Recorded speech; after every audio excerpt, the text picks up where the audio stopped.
ابھی میں کچھ دن پہلے سردیاں تھیں، ایئرپورٹ پہ تھا، چڈی پہن کے ایک حضرت صاحب آئے ہوئے. میں نے کہا اس جاہل الو کو کوئی یہ بتائے کہ لوگوں نے شالیں اوڑھی ہوئی ہیں، جیکٹیں پہنی ہوئی ہیں، یہ انگریز بن رہا ہے، کوئی نقل کے لیے کوئی عقل کی بھی ضرورت ہوتی ہے. یہ چڈیاں وہ پہنتے ہیں گرمی میں، جون جولائی میں چڈے میاں. اب میں نے کہا اس پہ ہنسوں یا روؤں؟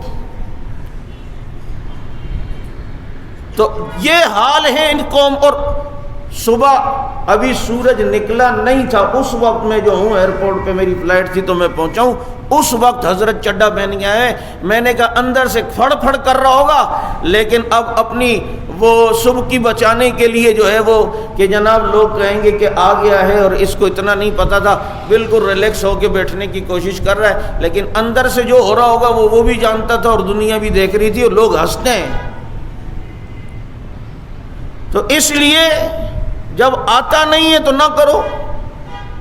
ہم انگریز بننے کی کوشش کرتے ہیں لیکن ان کے کلچر کو اپنا کر الٹے مصیبت میں پھنستے ہیں. آج ہمارے کتنے ایسے ہیں جو بننے کی کوشش کرتے ہیں، جا کے پھول دیتے ہیں، پتہ ادھر سے بچی کے بھائی نے دیکھ لیا نا، ٹرنڈ جو کرتا ہے پھر ساری زندگی گلاب کے پھول کو دیکھ کے بھی اس کو الرجک ہوتی ہے. تو بھائی جب نہیں بن سکتے تو مسلمانوں کی طرح، انسانوں کی طرح رہو. ہم بات تو آج یہاں پر کوئی آدمی بلوچ ہو یا پٹھان ہو یا سندھی ہو، وہ اردو بول رہا، اردو بولتے بولتے بیچ میں اپنی سندھی کے الفاظ بھی جو بول دے تو آپ اس کا مذاق، اڑے ادھر دیکھ یار اس کو اردو بھی صحیح نہیں آتی. اور وہ انٹیاں اور وہ انٹے، اصل میں ایکچولی بات یہ ہے کہ بیکوز یہ جو بیچ میں جو اپنی یہ ڈنڈیاں مار رہا ہے، ادھر تو تجھے بڑا فیشن لگتا ہے، یہ تو تجھے بہت اچھا لگتا ہے.